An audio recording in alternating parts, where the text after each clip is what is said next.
Cyber সহিংসতার সবচেয়ে বড় শিকার নারীরা। সামাজিক যোগাযোগ মাধ্যমে ঘটছে নানা হয়রানির ঘটনা। আইনের শাসনের অভাবই দায়ী বলছেন নারী অধিকার কর্মীরা। নকশায় সংশোধনী আনা হচ্ছে মালিবাগ মৌচাক ফ্লাইওভার প্রকল্পে। ব্যয় বাড়ল প্রায় 450 কোটি টাকা। একনেকের সভায় সিদ্ধান্ত, দুর্ভোগের শঙ্কায় স্থানীয়রা।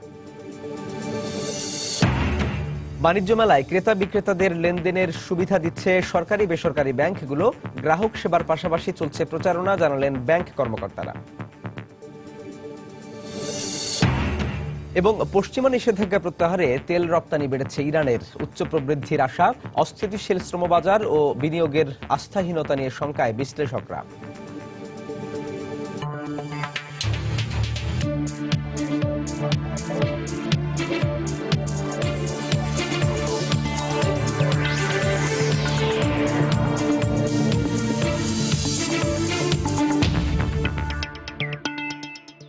দেখছিলেন শিরোনাম। আমন্ত্রণ জানাচ্ছি দেশ ও দেশের বাইরের অর্থ বাণিজ্যের নানা খবর নিয়ে আমাদের নিয়মিত আয়োজন এই সময়ের বাণিজ্যে। আপনাদের সঙ্গে আছি আমি সাজিদ রাজু।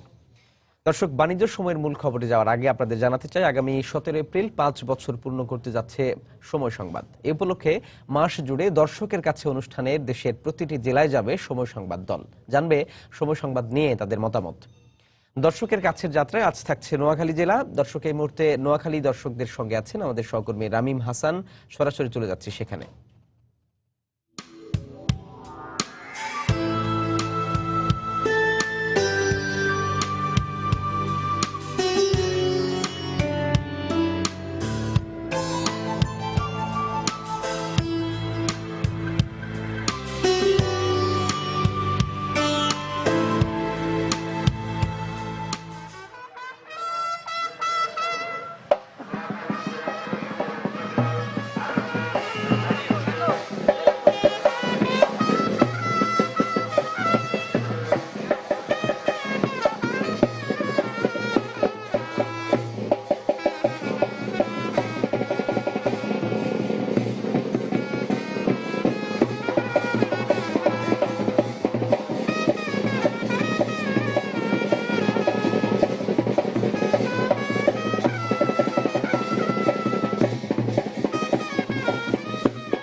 বরিশাল, চাঁদপুর এবং কুমিল্লার দর্শকের কাছ থেকে আমরা এখন নোয়াখালীতে, এবং নোয়াখালী দর্শকের কাছে যাব আজকে আমরা।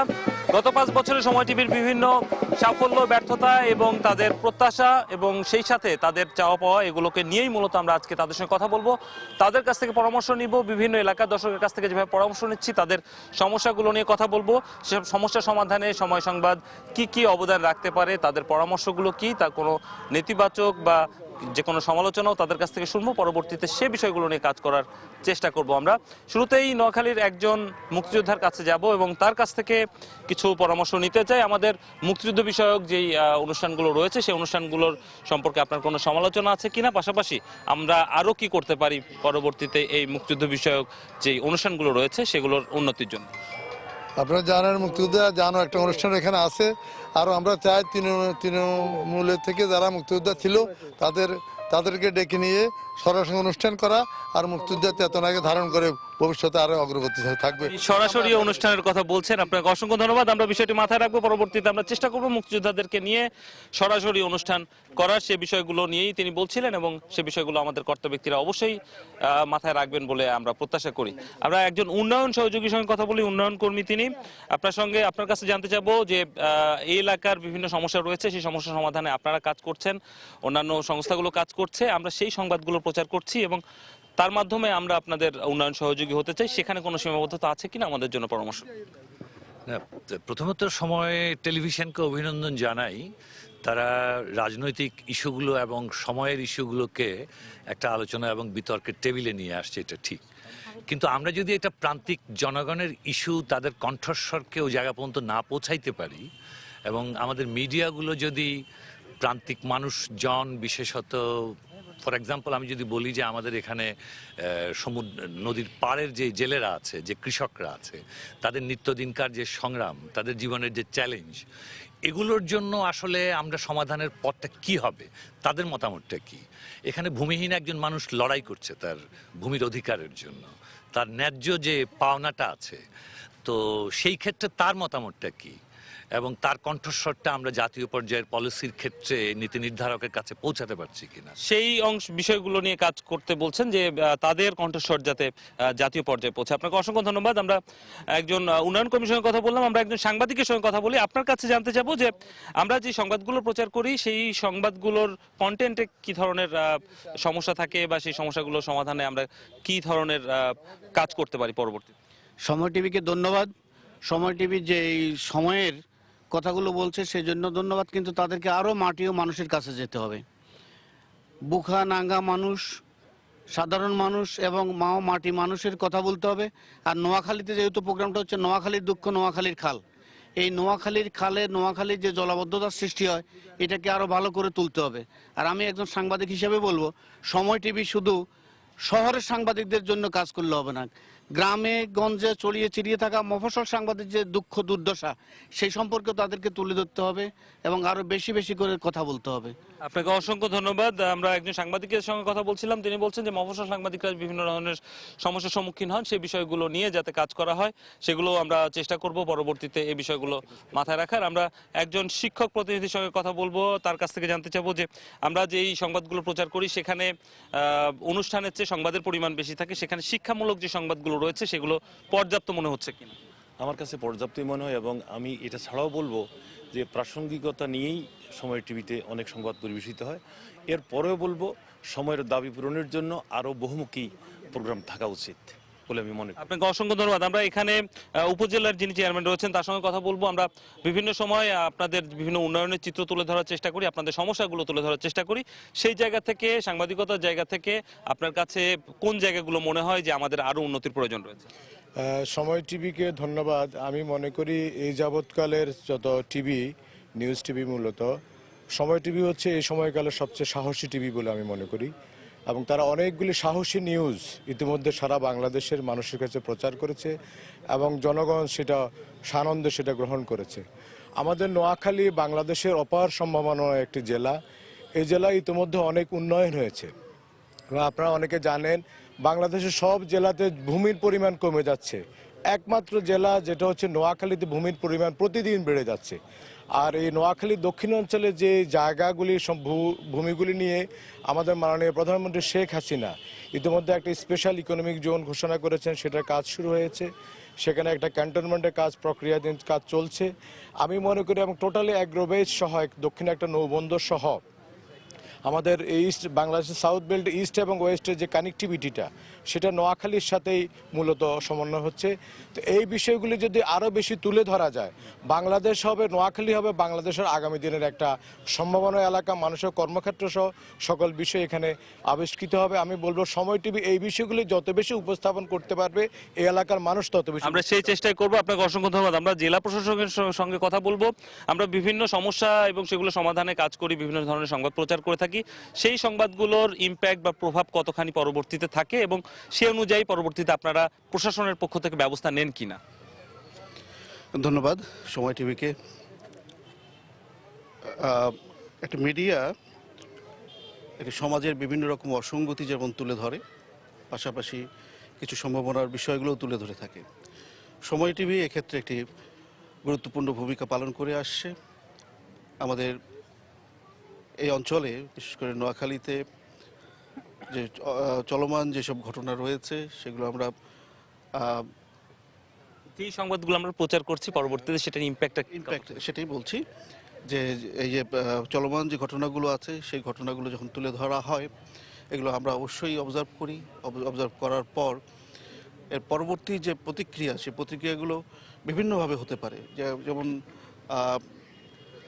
যে প্রতিক্রিয়াগুলো হয়, এটা যদি ধ্বংসাত্মক কোনো বিষয় থাকে তার এক ধরনের প্রতিক্রিয়া থাকে, আবার গঠনমূলক যদি কোনো বিষয় থাকে তারও প্রতিক্রিয়া একটু ভিন্ন রকম। তো এগুলো অবজার্ভ করি এবং সেগুলো আমরা ফলো করে সেই অনুযায়ী আমরা ব্যবস্থা গ্রহণ করে থাকি। তবে আপনাকে অসংখ্য ধন্যবাদ। আমরা একটু সংক্ষেপে একটু বলবেন। একটা বিষয় আছে, সেটা হলো যে শুধু একটা টিভি, শুধু একটা মিডিয়া শুধু একটি সমস্যায় তুলে ধরা না, অসঙ্গতির বিষয়গুলো তুলে ধরা না, সরকারের যে উন্নয়নমূলক কর্মকাণ্ডগুলো পরিচালিত হচ্ছে সেগুলো যদি তুলে ধরা হয় তারও একটা ইম্প্যাক্ট আছে। তো সেই ইম্প্যাক্টটাও আমরা সময় টিভির কাছে আপনাকে অসংখ্য ধন্যবাদ। আমরাও চেষ্টা করি সেই পজিটিভ নিউজগুলোর কথা বলছেন সেগুলো তুলে ধরার, এবং সবসময় সেই বিষয়গুলো তুলে ধরা হয়। আমরা একজন বিশ্ববিদ্যালয়ের শিক্ষকের সঙ্গে কথা বলবো, তার কাছ থেকে জানতে চাবো যে আমরা যে শিক্ষামূলক বা শিক্ষা বিষয়ক যেই অনুষ্ঠানগুলো বা যেই সংবাদগুলো প্রচার করছি, পরবর্তীতে তার সুফলটা আপনারা পান কিনা বা আমাদের আরো করণীয় কি আছে সেই জায়গাটাতে। ধন্যবাদ সময় টিভিকে। আমি নোয়াখালী বিজ্ঞান প্রযুক্তি বিশ্ববিদ্যালয়ের একজন শিক্ষক।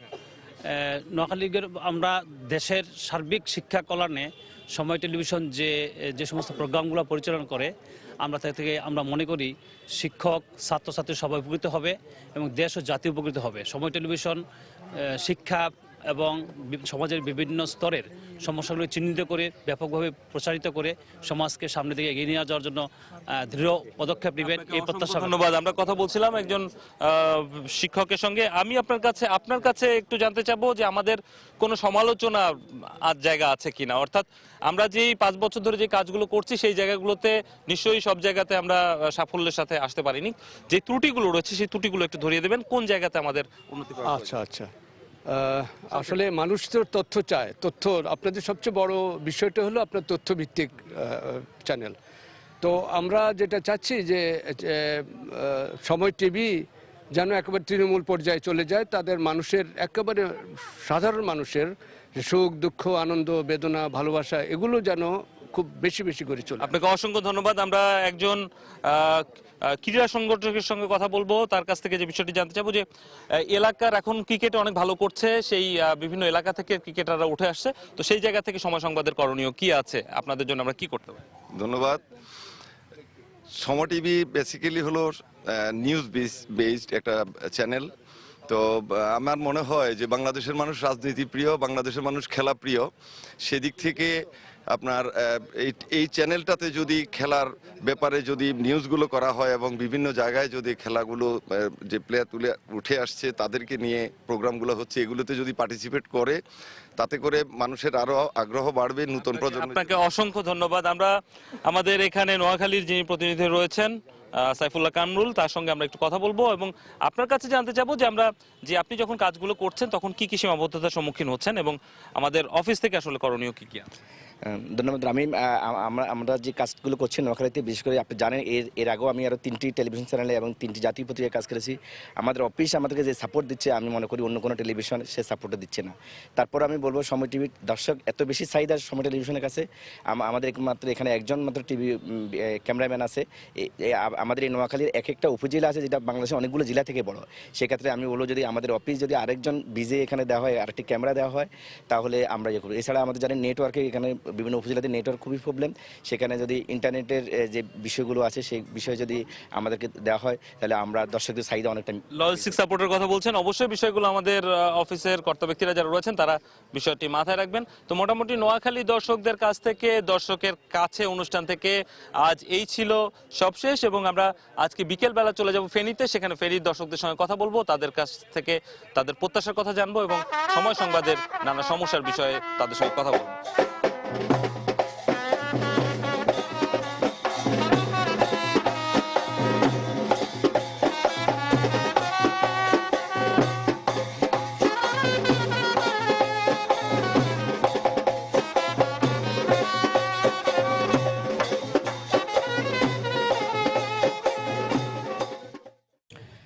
দর্শকের কাছে যাত্রায় নোয়াখালী জেলার দর্শকদের কথা এবং তাদের পরামর্শ শুনছিলাম। আমাদের সঙ্গে ছিলেন সহকর্মী রামিম হাসান। দেশে ক্রমশ বেড়ে চলা সাইবার সহিংসতার সবচেয়ে বড় শিকার নারীরা। বিশেষ করে সামাজিক যোগাযোগ মাধ্যমে নারী হয়রানির ঘটনা ঘটছে সবচেয়ে বেশি। স্কুল পড়ুয়া কিশোরী থেকে বিশ্ববিদ্যালয়ের তরুণী, কর্মজীবী থেকে গৃহবধূ, কেউই এই সহিংসতা থেকে রেহাই পাচ্ছেন না। সাইবার পরিসরে ক্রমশ অসহিষ্ণু হয়ে ওঠা এই পরিবেশের জন্য আইনের শাসনের অভাবকে দায়ী করছেন নারী অধিকার কর্মীরা। সাইবার অপরাধ নিয়ে তারেকুজ্জামান শিমুলের 4 পর্বের ধারাবাহিক প্রতিবেদনের আজ দেখুন 2য় পর্ব। বয়সের সঙ্গে সঙ্গে ক্রমেই এগিয়ে চলেছে বাংলাদেশ।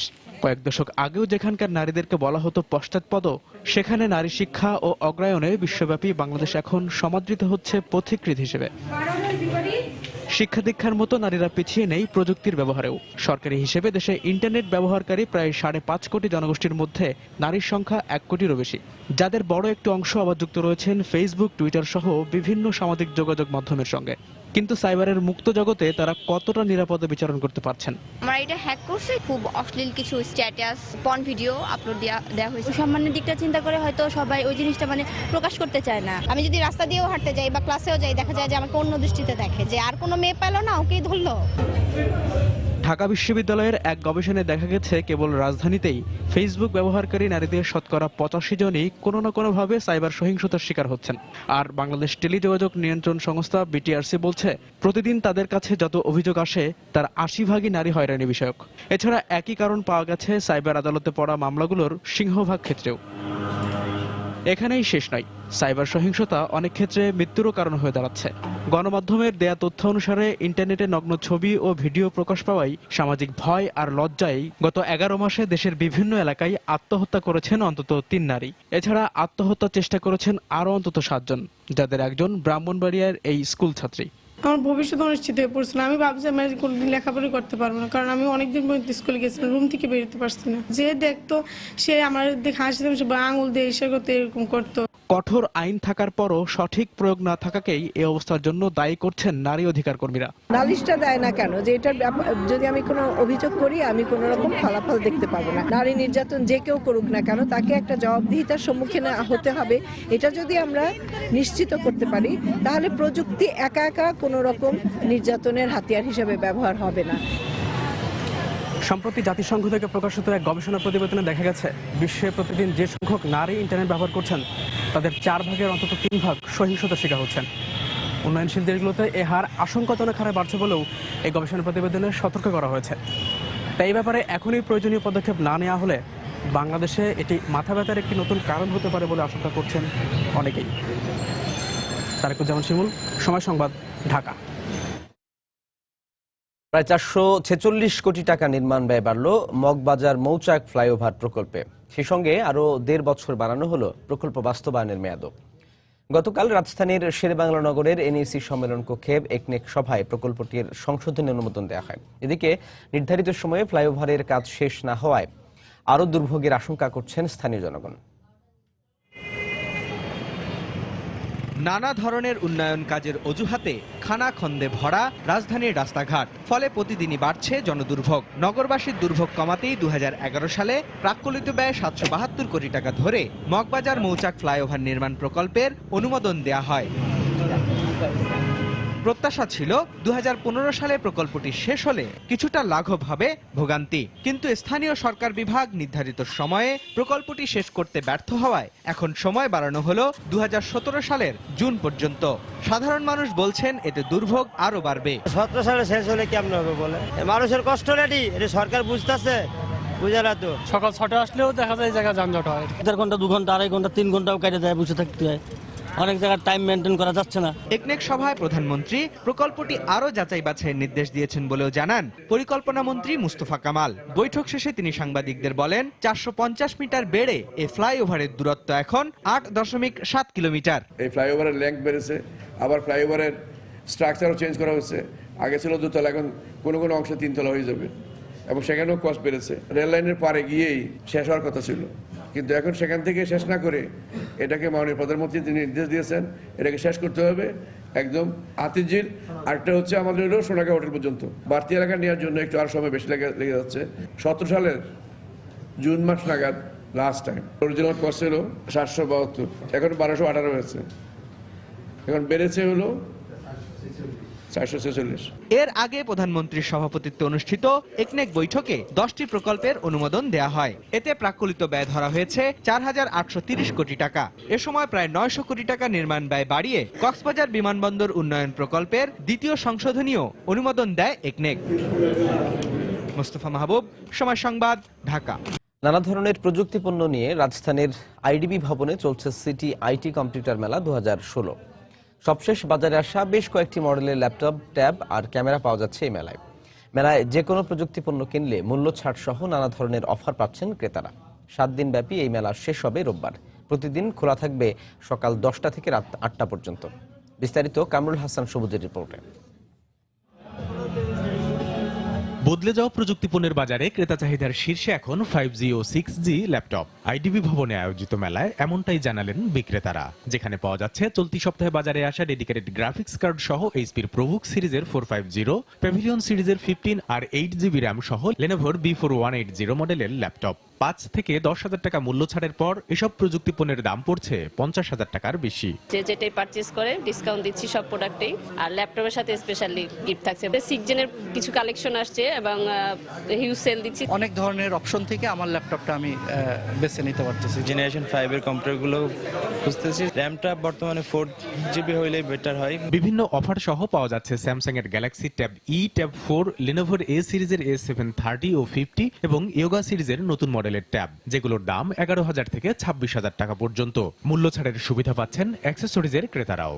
কিছু নতুন ট্যাব এসেছে, রেজুলেশন খুব ভালো এবং কাস্টমার ফিডব্যাকও অনেক ভালো আসছে। বিভিন্ন দামি কোম্পানির ট্যাব এগুলো ছাড় দিচ্ছে, এই জিনিসপত্র দেখতে আসছি। আমরা কিনতে এসেছি আসলে hard disk, portable hard disk ফিরে দেখছি, তো মনে হলো যে কিছুটা মানে ছাড় চলছে এখানে। বিশেষ ছাড় রয়েছে গত মাসে রিলিজ হওয়া নিকনের D7100 ও D750 আর ক্যাননের 750D ও 760D মডেলের নতুন ক্যামেরাতেও। 50,000 থেকে 1.5 লাখ টাকা দামের এসব ক্যামেরায় থাকছে দরকার মতো লেন্স ব্যবহারের সুবিধা। মেলা উপলক্ষে টোটাল প্রোডাক্টের উপরে ছাড় আছে। একটা প্যাকেজ যেমন ক্যামেরার সাথে কিছু অ্যাক্সেসরিজ যায়, ফিল্টার যায়। ক্যাননের যে জুমলেস যে ক্যামেরাটা নতুন এসেছে আমার অনেক ভালো লেগেছে। ল্যাপটপ ট্যাবের পাশাপাশি বিভিন্ন ব্র্যান্ডের বহুমুখী সুবিধার প্রিন্টার কিনতেও মেলায় আসছেন আগ্রহী ক্রেতারা। কামরুল হাসান সবুজ, সময় সংবাদ, ঢাকা। এদিকে রাজধানীর এলিফ্যান্ট রোডের মাল্টিপ্ল্যান সেন্টারেও আজ থেকে শুরু হয়েছে ডিজিটাল আইসিটি মেলা 2016। এই মুহূর্তে সেখানে আছেন আমাদের সহকর্মী কামরুল হাসান সবুজ। বিস্তারিত জানতে আমরা সরাসরি চলে যাচ্ছি তার কাছে। সবুজ,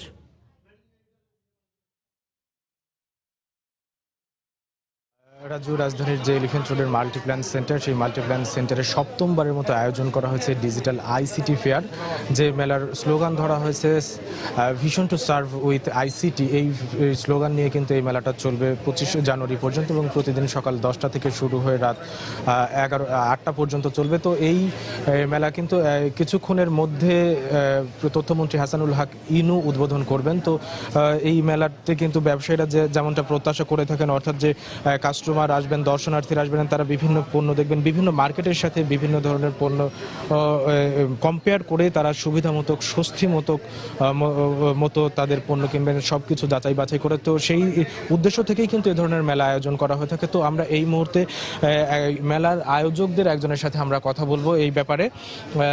তো আপনারা এই মেলা প্রতি বছরে আয়োজন করা হয়ে থাকে, এটা সপ্তমবারের মতো আয়োজন। তো এই মেলা করার উদ্দেশ্যটা কি? আপনাদের ব্যবসা বাড়ানোর সাথে সাথে দর্শনার্থীদের কি ধরনের সুযোগ সুবিধা দিয়ে থাকেন?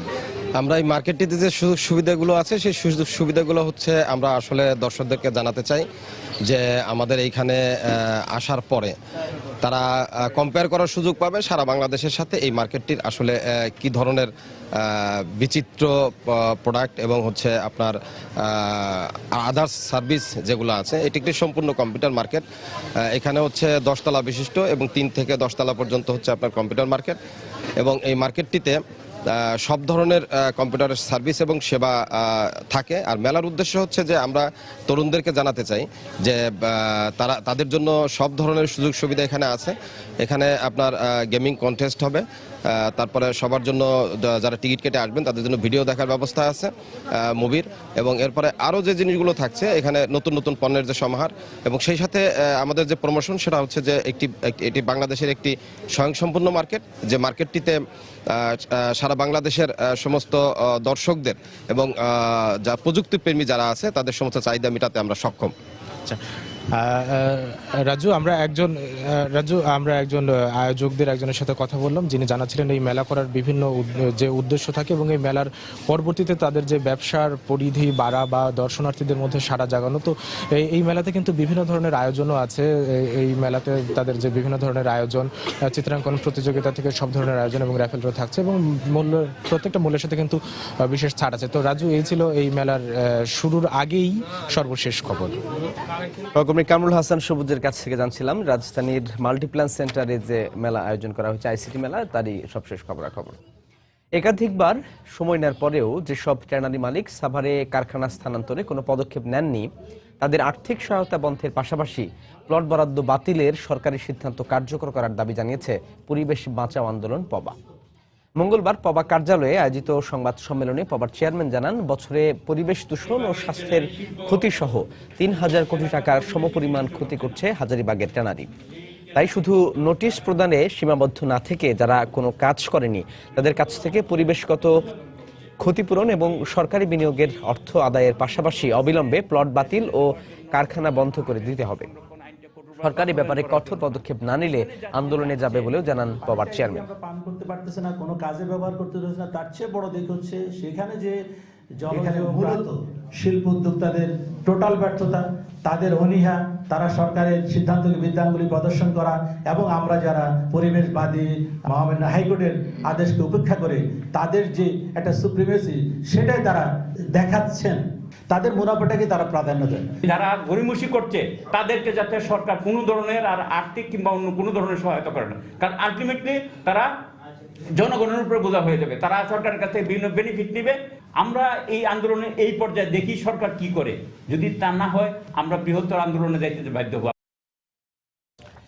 বিদেশে টাকা না জমিয়ে দেশে যৌথ বিনিয়োগের মাধ্যমে কর্মসংস্থান সৃষ্টি করতে প্রবাসী বাংলাদেশিদের প্রতি আহ্বান জানিয়েছেন প্রবাসী ও বৈদেশিক কর্মসংস্থান মন্ত্রী নুরুল ইসলাম।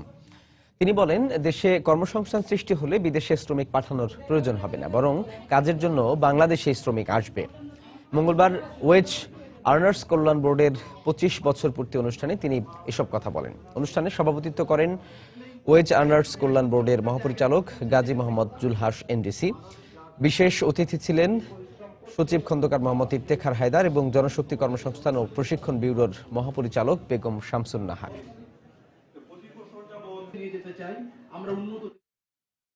দেশের অর্থনীতিতে প্রবাসী বাংলাদেশিদের অবদানের স্বীকৃতি স্বরূপ 2014 সালের জন্য 10 জনকে বিএসসি সিআইপি কার্ড প্রদান করেছে প্রবাসী ও বৈদেশিক কর্মসংস্থান মন্ত্রণালয়।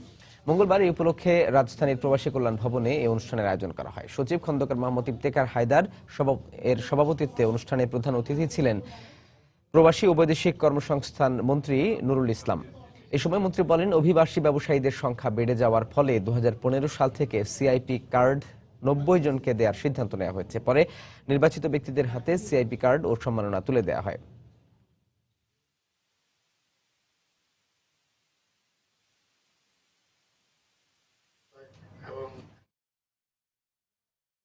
বাংলাদেশের প্রথম ডিজিটাল কেবল টেলিভিশন সার্ভিস হিসেবে যাত্রা শুরু করলো বেঙ্গল ডিজিটাল। মঙ্গলবার রাজধানীর একটি হোটেলে এই সার্ভিসের উদ্বোধন করেন অর্থমন্ত্রী আবুল মাল আব্দুল মুহিত। মঙ্গলবার সন্ধ্যায় রাজধানী সোনারগাঁও হোটেলে উদ্বোধন হয় বাংলাদেশের প্রথম ডিজিটাল কেবল টেলিভিশন সার্ভিস বেঙ্গল ডিজিটাল। অনুষ্ঠানে বক্তারা বলেন, টেলিভিশন সম্প্রচার পদ্ধতি অ্যানালগ হওয়ায় সরকার রাজস্ব থেকে বঞ্চিত হচ্ছে। এছাড়া প্রযুক্তি অগ্রসর হওয়ায় বর্তমান ব্যবস্থাকে ডিজিটালাইজড করা জরুরি হয়ে পড়েছে। আপনারা এটাকে আইসিটি সেক্টরে ডিক্লেয়ার করেন, 1 নম্বর।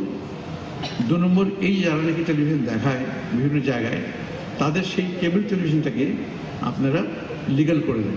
লিগ্যাল করে দিয়ে একটা কন্ডিশন দেন, তোমার এটাকে ডিজিটাল করতে হবে এবং ক্যাশ সিস্টেম করতে হবে, সো দ্যাট সরকার তার ভ্যাট পায়।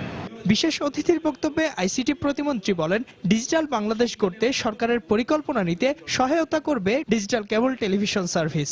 শুধুমাত্র টেলিভিশনটাই আমরা দেখব না, এর সাথে আমরা internet, voice, data, video on demand, game সবকিছুই আমরা সুযোগ পাব। ফলে আমাদের সারা বিশ্বের যে বিনোদন ব্যবস্থা সেইটার অবারিত দ্বার আমাদের সামনে উন্মোচিত আজকে হতে যাচ্ছে। অনুষ্ঠানে তথ্যমন্ত্রী বলেন, সম্প্রচার পদ্ধতি ডিজিটাল করা হলে কেবল অপারেটরদের জন্য একটি টিভি লাইসেন্স দেবে সরকার। কেবল টিভি অপারেটররা তারা আমাদের পুরো টেলিভিশন চ্যানেলগুলোকে দেখায়, কিন্তু সেখানে আমরা ঠিক জানি না এই মুহূর্তে বাংলাদেশে কতগুলো টিভি সেট ব্যবহার করা হয়। সুতরাং বাংলাদেশের সরকার রাজস্ব থেকে বঞ্চিত হচ্ছে। আপনারা যদি সেট টপ বক্স ব্যবহার করেন তাহলে আমরা বিবেচনা করতে পারি কেবল টিভি অপারেটরদেরকে একটা কেবল টিভির লাইসেন্স দেওয়ার জন্য। প্রধান অতিথির বক্তব্যে অর্থমন্ত্রী আশা প্রকাশ করেন, উদ্যোক্তারা ডিজিটাল কেবল টেলিভিশন সার্ভিস দিতে এগিয়ে আসবেন। যদিও এই ডিজিটাল সার্ভিসটা কেবল টেলিভিশনের মাধ্যমে যাবে, সেহেতু এটা হয়তো অনেকটা সীমিত এই মুহূর্তে থাকবে, কিন্তু আস্তে আস্তে এটা আরও বিকশিত হবে এবং আমরা সম্ভবত কোনো এক সময়ে এইরকম ধরনের যে বিনোদন সেটা টেরেস্ট্রিয়াল সার্ভিসে যেতে পারবো, যাতে আরও বহু লোককে সারা দেশ থেকে আমরা সেই বিনোদন আনন্দ দিতে পারি। ইজাদ শৌমিক, সময় সংবাদ, ঢাকা। বাণিজ্য মেলায় ক্রেতা বিক্রেতা আর ব্যবসায়ীদের লেনদেনের সুবিধার্থে সব ধরনের ব্যাংকিং সেবা নিয়ে হাজির হয়েছে সরকারি বেসরকারি ব্যাংকগুলো। গ্রাহক সেবার পাশাপাশি নিজেদের প্রচারণাকেই প্রধান উদ্দেশ্য বলে জানালেন ব্যাংক কর্মকর্তারা। আর গ্রাহকদের বক্তব্য, নগদ টাকা বহনের ঝামেলা এড়ানো সহ যে কোনো মুহূর্তের প্রয়োজন মেটাতে পেরে তারা সন্তুষ্ট। শেরেবাংলা নগরে ঢাকা আন্তর্জাতিক বাণিজ্য মেলা ঘুরে এসে দেখুন আমার তৈরি করা একটি রিপোর্ট। উপচে পড়া ভিড় আর বেচা বিক্রির যেন কমতি নেই এবারের বাণিজ্য মেলায়। কেনাকাটা করতে করতে পকেটে টান পড়লে অসুবিধা নেই। টাকা তোলার এটিএম বুথ সহ হাজির সরকারি বেসরকারি বাণিজ্যিক ব্যাংকগুলো। তাই স্টল প্যাভিলিয়নের কেনাকাটার ব্যস্ততার ফাঁকে গ্রাহকদের আগমন ঘটছে এখানে। যেহেতু আমার পকেটে কার্ড আছে, তো এটা খুব ইজিলি আমি এবারে আমার টাকা পেয়ে যাচ্ছি, আমি লেনদেনটা করতে পারলাম এবং আমার কেনাকাটাটা সম্পন্ন করতে পারবো। কিছুক্ষণ আগে মেসেজ পেলাম যে অ্যাকাউন্টে টাকা ঢুকছে, তো টাকাটা চেক করার জন্য আসছি আমি। ইনভেস্টমেন্ট কিভাবে করে, তাদের অ্যাপ্রাইজাল কিভাবে করে, কত পার্সেন্ট পর্যন্ত লোন ভ্যালু পর্যন্ত লোন দেয়, এই সমস্ত জানার জন্য। দিন শেষে বিভিন্ন স্টল আর প্যাভিলিয়নে লেনদেন হয় লাখ লাখ টাকা। বেচা বিক্রির উপর ধার্য মূল্য সংযোজন কর বা ভ্যাট পরিশোধ সহ নানা কারণে ব্যবসায়ীদের দরকার হয় ব্যাংকের। সে চাহিদাও পূরণ করছে বাণিজ্যিক ব্যাংকগুলো। সেই সঙ্গে থাকছে টাকা উত্তোলন, জমা দেওয়া সহ স্বাভাবিক সেবার পাশাপাশি মেলা উপলক্ষে বিশেষ সুবিধা। এমকেশ সম্পর্কে বিস্তারিত ধারণা নিতে পারবে এবং অ্যাকাউন্ট খুলতে পারবে। যারা স্টলের মালিক আছেন, বিক্রি করা অর্থ আমাদের এখানে জমা দিয়ে তারা স্বাচ্ছন্দ্যে বাসায় যাচ্ছে। মেলায় তো সব জায়গা থেকে অনেক ধরনের মানুষ আসে, অনেক শ্রেণীর মানুষ আসে। সবার কাছে নিজেদের পরিচিতিটা তুলে ধরাটা একটা মূল উদ্দেশ্য। যত বিক্রি হয় তার উপর দোকান প্যাভিলিয়ন এবং স্টল মালিকগণ বেড দিয়ে থাকেন, ওই বেডটা আমাদের সোনার ব্যাংকে কালেকশন করে থাকি। মেলায় আগতদের লেনদেন ও অন্যান্য তথ্য প্রদানের পাশাপাশি নিজেদের নানা স্কিম ও সেবা সম্পর্কে গ্রাহকদের জানানোর উদ্দেশ্য থেকেও ব্যাংকগুলোর মেলায় অংশগ্রহণ বলেও জানালেন ব্যাংক প্রতিনিধিরা। সাজিদ রাজু, সময় সংবাদ, ঢাকা। ঢাকা আন্তর্জাতিক বাণিজ্য মেলায় বাহারি পণ্যের সমাহার নিয়ে হাজির হয়েছে প্রাণ আরএফএল। সবসময় তাদের স্টল ও প্যাভিলিয়নে ক্রেতা দর্শনার্থীর উপচে পড়া ভিড়। স্টল প্রতিনিধিরা জানান, ইতালিয়ানো ব্র্যান্ডের 100টি, উইনার ব্র্যান্ডের হটপট সহ 40 রকমের পণ্য এবং শিশুদের স্টেশনারি সামগ্রীর মধ্যে গুডলাক ব্র্যান্ডের বেশ কিছু নতুন পণ্য মেলায় এসেছে। বিভিন্ন পণ্যের উপর থাকছে 10 থেকে 15% পর্যন্ত মূল্য ছাড়। গৃহস্থালির নানা পণ্যের প্রতি ক্রেতাদের আকর্ষণ বেশি বলে জানান তারা।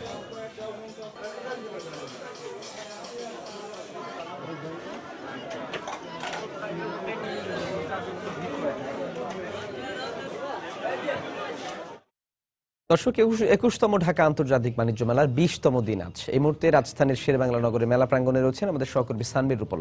মেলার খবর জানতে চলে যাচ্ছি তার কাছে। রূপল,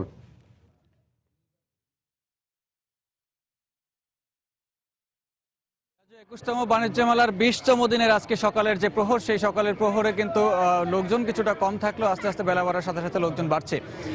আর বাণিজ্য মেলার আজকের বাণিজ্য মেলার বাইরের যে অবস্থা সেটি যদি বলতে হয় তাহলে আবহাওয়া কিন্তু একটু বৈরী অবস্থা বিরাজ করছে। অর্থাৎ গত কয়েকদিনে যে একটু রৌদ্রোজ্জ্বল আবহাওয়া ছিল, সকালবেলা থেকে কিন্তু মেঘাচ্ছন্ন আবহাওয়া, সেই মেঘাচ্ছন্ন আবহাওয়ার কারণেও একটু মানুষজন হয়তো কম। তো আস্তে আস্তে কিন্তু সূর্য উঁকি দিচ্ছে আর সাথে সাথে মানুষজনের আনাগোনাও বাড়ছে। আপনি দেখতে পাচ্ছেন যে ঠিক আমার চারপাশে কিন্তু অনেক মানুষজন ভিড় করেছেন, যারা মেলায় এসছেন, কেউ কেউ কিনতে, আবার কেউ কেউ এসছেন পরিবার পরিজন নিয়ে ঘুরতে। তো এবারের মেলার যদি একটু তথ্য জানিয়ে রাখি যে এবার মেলায় ভারত, চীন, জাপান সহ 22টি দেশের বিভিন্ন প্রতিষ্ঠান অংশ নিচ্ছে এবং অন্তত 30টির বেশি বিদেশি স্টল তারা মেলার বিভিন্ন স্থানে দিয়েছেন। যদিও মেলা প্রাঙ্গণে বিদেশিদের জন্য আলাদা একটি জায়গা বরাদ্দ রাখা হয়েছে। তো এছাড়াও মেলা প্রাঙ্গণের আইন শৃঙ্খলা পরিস্থিতিও বেশ ভালো দেখা যাচ্ছে এবং বাইরে র্যাব পুলিশের টহল আমি দেখতে পেয়েছি। এছাড়া আপনি জানেন যে গত কয়েক বছর আগে বাণিজ্য মেলায় আগুনের কারণে যে দুর্ঘটনা ঘটেছিল তার জন্য কিন্তু ফায়ার সার্ভিসের একটি দল আমি সতর্ক অবস্থা দেখতে পেয়েছি। তো এখন মেলার যে প্রাঙ্গণের আমি আছি সেখানে আপনি দেখতে পেয়েছেন যে সারিবদ্ধভাবে যে মেলার বিভিন্ন স্টল আছে সেখানে বিভিন্ন রকমের পণ্য কিন্তু পসরা সাজিয়েছে। এখন কথা বলতে যাচ্ছি একজন দর্শনার্থীর সাথে, যারা পরিবার পরিজন নিয়ে এসছেন এবং তারা পরিবার পরিজন নিয়ে কি কারণে এসছেন এবং আজকে সকালবেলায় বা কেন সেটা যদি একটু বলতেন।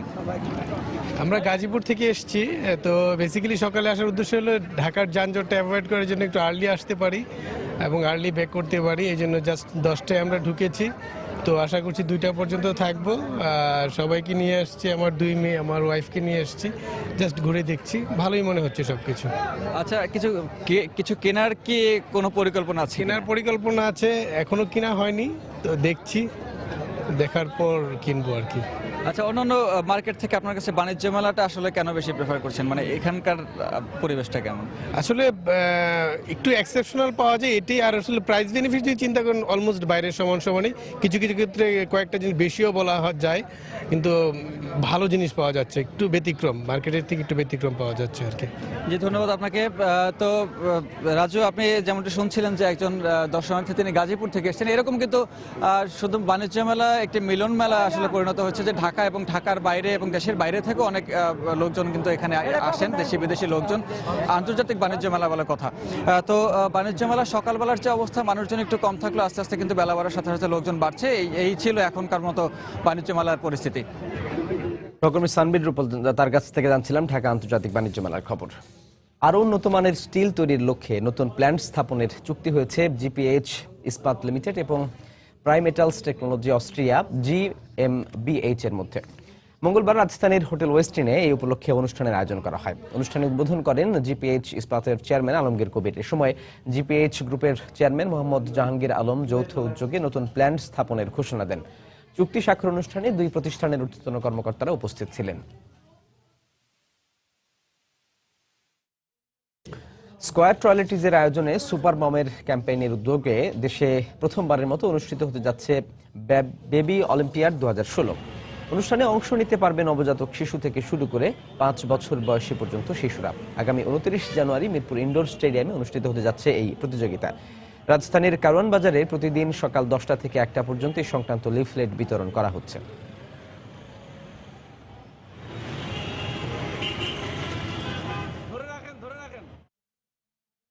পদ্মা সেতুর নির্মাণ কাজে ব্যবহারের জন্য ভারত থেকে পাথরের আমদানি বেড়েছে হিলি স্থলবন্দরে। বর্তমানে দিন প্রতি প্রায় 40 ট্রাক পাথর আমদানি হচ্ছে বলে জানিয়েছে হিলি কাস্টমস কর্তৃপক্ষ। আর গেল বছরের সেপ্টেম্বর থেকে ডিসেম্বর পর্যন্ত 4 মাসে 10,530 মেট্রিক টন পাথর আমদানি হয়েছে এই বন্দরে, যা থেকে রাজস্ব আদায় হয়েছে প্রায় 51 লাখ টাকা। সেতু নির্মাণে নদী শাসন সহ ঢালাই কাজেও এই পাথর ব্যবহৃত হবে বলে জানিয়েছেন আমদানিকারকরা। পাথর আমদানি অব্যাহত থাকলে রাজস্বের পরিমাণ আরও বাড়বে বলে আশা করছেন রাজস্ব কর্মকর্তারা। সেপ্টেম্বর থেকে এখানে পাথর আসা আমদানি হয়েছে। ডিসেম্বর পর্যন্ত 10,523 মেট্রিক টন পাথর এখানে আমদানি হয়েছে। সে স্থলে আমার রেভিনিউ এসেছে 50,75,000 উপরে। পাথর এভাবে আরো আমদানি হলে এক্ষেত্রে এই খাতেও আমাদের রেভিনিউ আরো আদায় করা সম্ভব হবে। এবারে দেশের বাইরের অর্থ বাণিজ্যের খবর। পশ্চিমারা বাণিজ্যিক নিষেধাজ্ঞা তুলে নেয় তেল রপ্তানির মধ্য দিয়ে চলতি বছর উচ্চ প্রবৃদ্ধির প্রত্যাশা ইরান সরকারের। তবে অস্থিতিশীল শ্রমবাজার, বিদেশি প্রতিষ্ঠানগুলোর ইরানে বিনিয়োগে আস্থার অভাব সহ নানা কারণে দেশটির অর্থনীতি নিয়ে এখন অনিশ্চয়তার মধ্যে রয়েছেন বিশ্লেষকরা। 2 দশকের নিষেধাজ্ঞার শক্ত গণ্ডি পেরিয়ে বিশ্বে এখন অবমুক্ত ইরান। তাই দেশের অর্থনীতিকে এগিয়ে নিতে যেন স্বপ্নের শেষ নেই তেহরানের। অর্থনীতিকে চাঙ্গা করতে এরই মধ্যে প্রেসিডেন্ট হাসান রুহানি ঘোষণা দিয়েছেন আগামী 5 বছরে ইরানে বিদেশি বিনিয়োগ 3,000 থেকে 5,000 কোটি ডলার পর্যন্ত বাড়বে, যা নিষেধাজ্ঞা চলাকালীন সময় ওঠানামা করত 0 থেকে 8% মধ্যে। আরও আসার কথা হলো অর্থনীতির দুর্দশায় পণ্য আমদানির অর্থ নিয়েও ভাবতে হবে না ইরানকে। বিভিন্ন দেশে আটকে থাকা 13,000 কোটি ডলারও শিগগিরই হাতে পাবে তেহরান। তবে জ্বালানি খাত বিপর্যস্ত থাকায় এখন অন্যান্য খাতের পুনর্গঠন জরুরি হয়ে পড়েছে। ইরানের অবকাঠামো খাতে এখন বিনিয়োগ জরুরি। এখানে নতুন প্ল্যান্ট, ফ্যাক্টরি স্থাপন করা জরুরি হয়ে পড়েছে। এছাড়া তরুণদের কর্মসংস্থান নিশ্চিত করাও প্রয়োজন। যদিও জ্বালানি খাত ঘুরে দাঁড়ালে দেশের অর্থনীতি চাঙ্গা হতে বেশি সময় লাগবে না, তবু আপাতত ঝুঁকি না নেয়াই ভালো।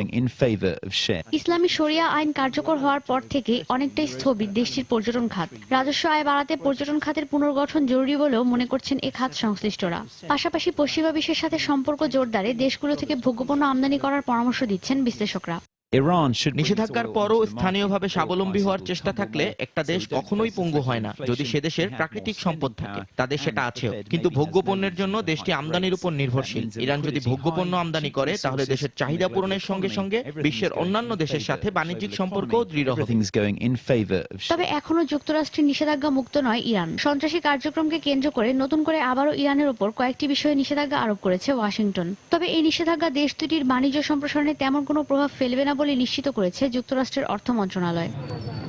ঈশিতা ব্রহ্ম, সময় সংবাদ। প্রতিদিন 5 লাখ ব্যারেল অপরিশোধিত জ্বালানি তেল উত্তোলনের লক্ষ্যমাত্রা নির্ধারণ করেছে ইরান। সম্প্রতি দেশটির উপতেলমন্ত্রী রোকনউদ্দিন জাভাদি এই ঘোষণা দিয়েছেন। পশ্চিমা বিশ্ব ইরানের উপর থেকে নিষেধাজ্ঞা তুলে নেয় বিপুল হারে তেলের রপ্তানি বাড়বে বলে মনে করছে দেশটি সরকার। এ লক্ষ্যেই জ্বালানি তেলের উৎপাদন বাড়ানোর ঘোষণা দিল ইরান। নিষেধাজ্ঞা না থাকায় আগামী 1 বছরের মধ্যে জ্বালানি তেলের রপ্তানি প্রতিদিন 10 লাখ ব্যারেলে উন্নীত করা সম্ভব বলে মনে করছে ইরান। এদিকে ইরানে তেল রপ্তানিকে কেন্দ্র করে বিশ্ববাজারে জ্বালানি তেলের আরও দরপতন হয়েছে। গেল সোমবারে তেলের দাম কমে $28 নিচে নেমে এসেছে বিশ্ববাজারে। গেল বছরে চীনের অর্থনীতির প্রবৃদ্ধি হয়েছে 6.9%, যা গেল 25 বছরের মধ্যে সবচেয়ে ধীর গতির। অথচ 2014 সালে দেশটির অর্থনীতির প্রবৃদ্ধি ছিল 7.3%। 2015 সালের জন্য 7% প্রবৃদ্ধির লক্ষ্যমাত্রা নির্ধারণ করেছিল বেইজিং, কিন্তু আবাসন খাত, উৎপাদন ও রপ্তানিতে ধীরগতির কারণে সেই লক্ষ্যমাত্রায় পৌঁছতে পারেনি বিশ্বের দ্বিতীয় বৃহৎ অর্থনীতির এই দেশটি।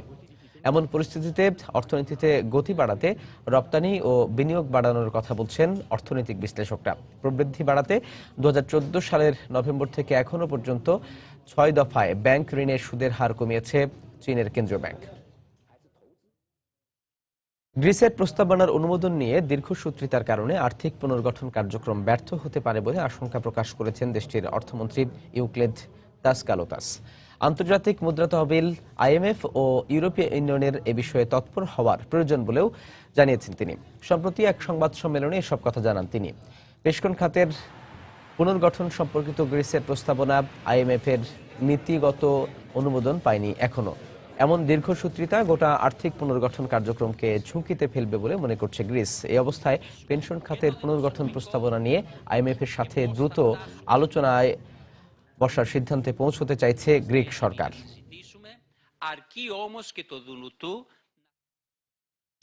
দর্শক, এবার জানিয়ে দেব ঢাকা স্টক এক্সচেঞ্জ ডিএসসি লেনদেন পরিস্থিতির খবরাখবর। চলে যাচ্ছে ডিএসসির অফিসিয়াল ওয়েবসাইট dscbd.org-তে।